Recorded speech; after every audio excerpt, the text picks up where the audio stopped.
with the mayor. I think that clearly there are a lot of people concerned, and I'm very much one of them. We ought to be talking about the rights of people in the city. I'm very concerned that Mr. Holman came in here and acted like he could make Adams do what he wants, or he'd be up his butt.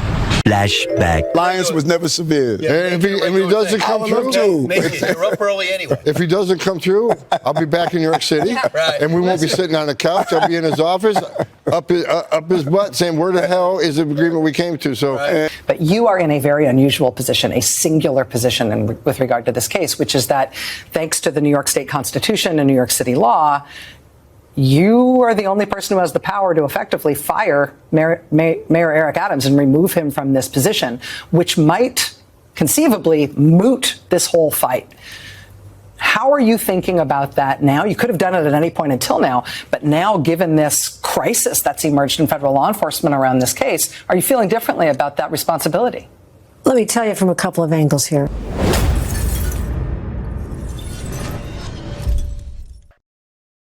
All right, so this is New York City Mayor Eric Adams. Now, Eric Adams is a Democrat with a capital D, and at the beginning of his term, Eric Adams had a very different view on illegal immigration.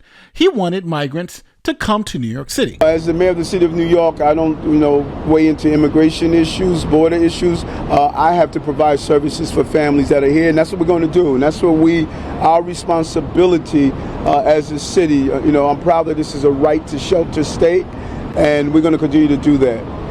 This is horrific when you think about what the governor is doing, the governor of Texas, after a month of traveling across the border, placing on the bus with no direction to come here to New York. And New York is a city that has always represented the democratic values and the values of our city, of showing our compassion. And that's what we're doing today.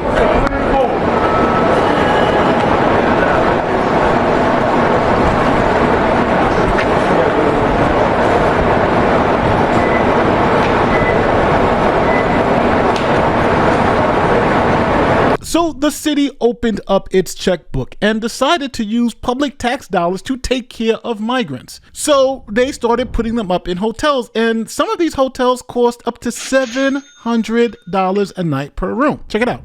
Welcome back. New video into Fox News of 5 more buses carrying migrants from Texas arriving in New York City earlier this morning. And we're learning more about where many are staying at taxpayer expense. The city is renting some 5,000 rooms at a swanky hotel just 1 block from Times Square with spectacular views of the iconic skyline. Rooms cost up to $700 per night. Oh, there's also a top-of-the-line fitness center on the 3rd floor. Officials are keeping the cost of all of this under wraps. Now, obviously, this was unsustainable, right? We know that they wouldn't be able to afford to keep all these migrants in $700 a night hotel rooms. That was just ridiculous. But then another issue occurred when the migrants found out that New York City was giving away free luxury hotel rooms for them to live in after they've come from Venezuela or wherever. Then they started running to New York City, forcing New York City to declare a state of emergency. A state of emergency has been declared in New York City as it struggles to accommodate a spike in migrant arrivals. On Friday, the number of people in New York City shelters surpassed the highest recorded number in the city's history. It comes as asylum seekers are bussed from the southern border. New York City Mayor Eric Adams announced an executive order urging all city agencies to respond to this humanitarian crisis. The city has more than 61,000 people in its shelter system. More than 17,000 asylum seekers have been bussed to the city since April. Mayor Eric Adams says the city expects to spend at least $1 billion by the end of this fiscal year on the crisis. We now have a situation where more people are arriving in New York City than we can immediately accommodate, including families with babies and young children. And every day going forward that we add more to this count, we break another record. Now, the problem got so bad that the governor of New York, who had once said she wanted migrants to come to the city, now is telling migrants to, quote, go somewhere else. A stunning flip-flop by New York Governor Kathy Hochul when it comes to immigration, and it really may prove that the Southern governor's stunt to send migrants to blue states is actually working. Here's what she said this week. But we have to let the word out that when you come to New York, we're not going to have more hotel rooms. We don't have capacity. So we have to also message properly that we're at our limit. If you're going to leave your country, go somewhere else. Go somewhere else. This is what she said less than 2 years ago. We want people to come here, despite where they came from or despite the circumstances that drove them to this country and to this state. We say you are welcome here. We are welcome with open arms, and we'll work to keep you safe. We'll not only house you, but we'll protect you. It's too good. She's gone from open arms to go somewhere else. Call it heartless, call it a stunt. The GOP governor's plan to send migrants to blue cities is working. Now, Mayor Eric Adams had enough. He's like, yo, this is just crazy. We need to close down the border and just call it what it is. If we don't close this border, this is going to destroy New York City. Here's the clip. New at 11 now, Mayor Adams more passionate than we've seen about the asylum seeker crisis. As more buses arrived at Port Authority today, the mayor says the city is severely impacted by the influx of migrants. Speaking at a town hall meeting tonight on the Upper West Side, the mayor said that he doesn't see an end to this problem as the city is not getting enough support from the federal government. This issue will destroy New York City. Destroy New York City. We're getting 10,000 migrants a month. Now we're getting people from all over the globe have made their minds up that they're going to come through the southern part of the border and come into New York City. So Eric Adams essentially called out the Biden administration over their immigration policy. And then he's indicted on bribery charges. Turning to our big breaking story out of New York today. Bribery, fraud, accepting illegal donations from a foreign source are among just some of the federal charges that Mayor Eric Adams is facing. They were outlined by federal officials just last hour, and CBC's Linda Ward was in studio with me going through all of those details. So this is the first time a sitting New York mayor has been indicted. I mean, this is a first. Charges that amount to, conspiracy, wire fraud, solicitation, bribery. I won't read them out. They're lengthy. But federal officials are essentially alleging that Adams accepted bribes and illegal campaign contributions from Turkish businessmen as well as illegal corporate donations through so-called straw donors. Now, that's when you use someone else's money to make donations under your name. Now, Mayor Adams is looking at decades in prison if he's convicted of this, and on top of that, he's also facing a re-election campaign. Now, Mayor Adams said these charges were bogus and he did nothing wrong. And a lot of the pro-Trump conservative law tubers also said that these charges were bogus, they were tainted, they were garbage. Essentially, the charges were corrupt. He didn't do anything wrong. They were just doing this because he flipped on immigration. Here's the clips. Concerning the Eric Adams case go forward, it's a completely garbage case. It's what do you look for lawfare? Novel legal theories that haven't been used before. Selective prosecution, where somebody's being prosecuted for comparable or lesser conduct than similarly situated people that were not prosecuted at scale.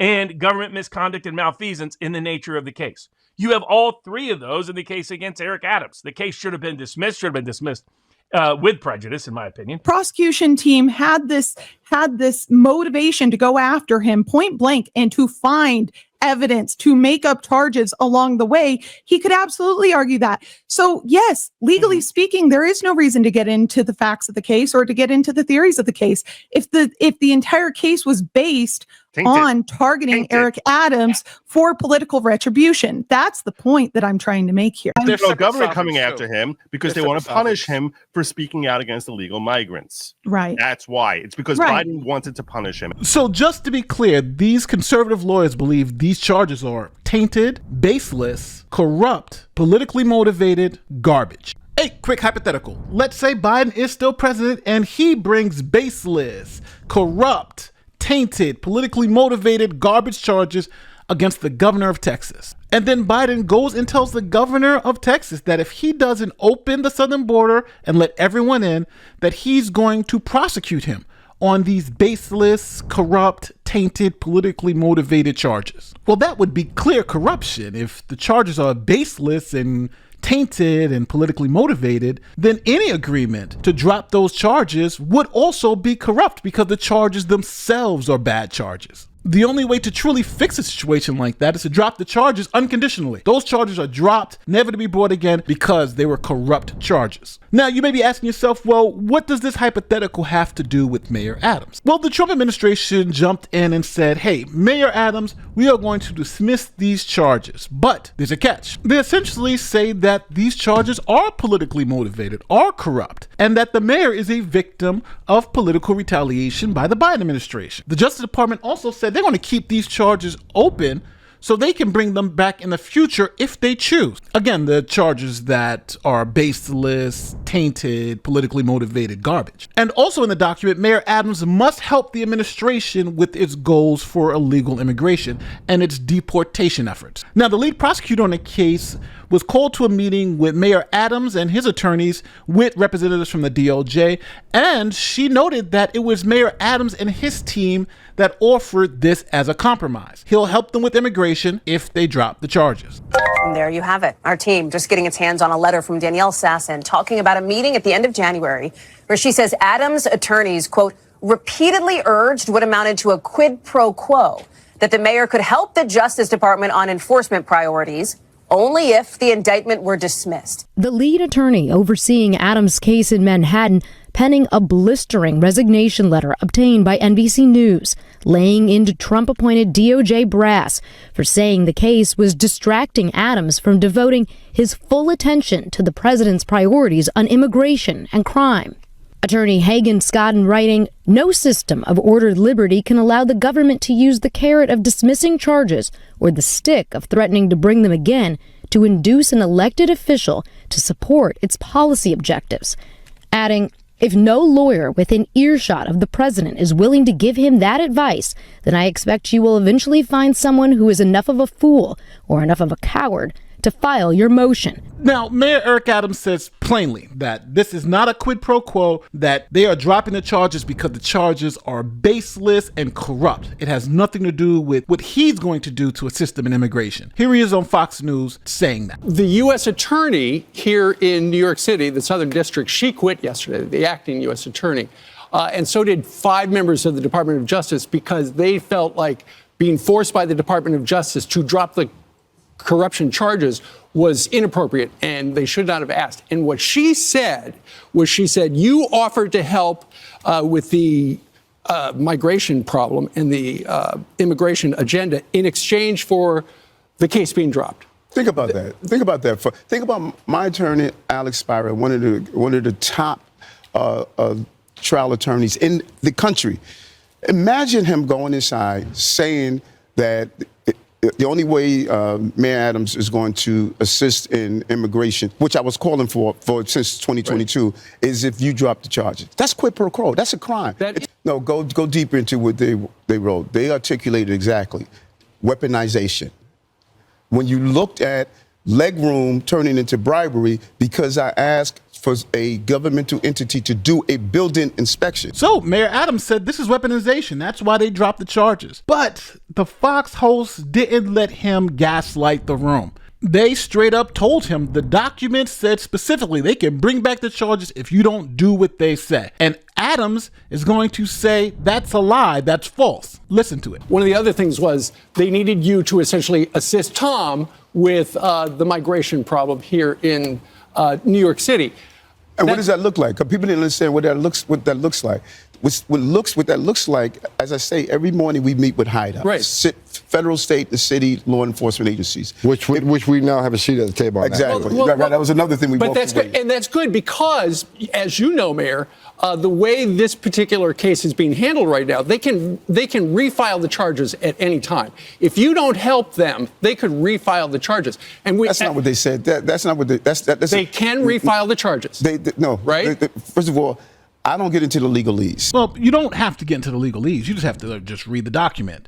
The defendant must agree in writing to dismissal without prejudice. So Eric Adams agreed to, in writing, that this dismissal would be without prejudice, meaning they could bring these charges back again. So he knows they can bring these charges back again, but he's lying on a national scale. So let's recap. We have charges that are baseless, corrupt, tainted, garbage that's politically motivated. And the case is suspended until November, as long as Adams does what the administration wants him to do when it comes to immigration. So this makes it seem like the mayor is compromised, meaning that he must acquiesce to do whatever the Trump administration wants him to do, or else he'll personally be hauled in a court and could face 40 to 50 years in prison. And Trump's border czar is making it very clear that Adams is in the pocket, and that if Adams doesn't do what he's supposed to do, based on the agreement, that he is going to be in Adams' butt. Alliance was never severe. And if he doesn't come through, You're up early anyway. if he doesn't come through, I'll be back in New York City, and we won't be sitting on the couch. I'll be in his office, up his butt, saying, "Where the hell is the agreement we came to?" So That's it. Look, you belong to me now. Now, this has led people to believe that the mayor is compromised, that he is not running the city based off of what's best for the city, but he's running the city for what's best for Adams. Don't send me to jail for 40 years. So because the mayor is likely compromised to the Trump administration, the governor is deciding whether to remove the mayor from office or not. The drama over the future of Mayor Adams now playing out on two big fronts. Madam Speaker, Council Speaker Adrienne Adams has already called on Mayor Adams to resign. So has City Comptroller Brad Lander. Both are among New York's most prominent leaders meeting with Governor Kathy Hochul today. The governor has the power to remove a mayor, but it's never been used before. The Adams administration is now in turmoil after the resignations of his deputy mayor for operations, his deputy mayor for health and human services, his deputy mayor for public safety, and his first deputy mayor, his top lieutenant. Adams out! At issue is the mayor's agreement to use his executive authority to circumvent the city charter and to partner with immigration agents to identify and arrest migrants accused of violent crimes. If it goes any further, critics say Adams won't push back because he's now beholden to President Trump. The mayor denies that, seeming to compare his accusers to Nazis. If you tell a lie long enough, loud enough, people would tend to believe it's true. And that's what you're seeing right now, modern day Mein Kampf. Now, I gotta be honest, that last part was hilarious to me. You have the mayor of the city of New York being attacked by other Democrats, right? Saying that, hey, we think you're compromised because you have criminal charges hanging over your head. You're facing 45 years or do what Trump says. We think that they compromises you. And you know what he says in return? They're Nazis, right? Mein Kampf, Mein Kampf. The mentality is fall right back to identity politics, no matter how you can put it in, right? They're after me because I'm black. That's essentially what he's trying to say. So my question to you is, number one, is Eric Adams compromised? Now, if you're a Democrat, you're going to say obviously yes. But if you're a Republican, you may say no. But to my Republican brethren out there, I would say, let's say in 4 years a Democrat gets in office and they use this same tactic in Texas to hold up the Texas governor and say, hey, if you don't do what we say based on immigration, let everybody in, we're going to charge you with charges that we believe are garbage, politically motivated, tainted nonsense. And let's say the government holds those corrupt charges over the governor's head, knowing that those charges were nonsense, just to force him to open the southern border. I don't think my Republican viewers would be okay with that, just like I don't believe my Democrat viewers are okay with this. And this is because corruption involves abusing power for either personal gain or political gain. In this case, using baseless, politically motivated charges to pressure Adams or anyone into compliance clearly fits that bill. It's about political leverage, not the merits of the case. Remember, they didn't even evaluate the evidence. Now, even if the Department of Justice isn't being personally enriched, the act of the Department of Justice enforcing policy through intimidation of politically motivated, baseless charges seems to me the definition of corrupt. If that's the argument, these charges were corrupt, that's why we're dropping them. Now, some people are going to say this is like a plea agreement, a plea bargain. But let me explain to you why that's not the case. It's because they admit the charges are politically motivated, corrupt, baseless, tainted. Well, any plea agreement based on those corrupt charges would also be corrupt. So now, with that being said, do you think Mayor Adams is compromised enough where the governor should remove him from office?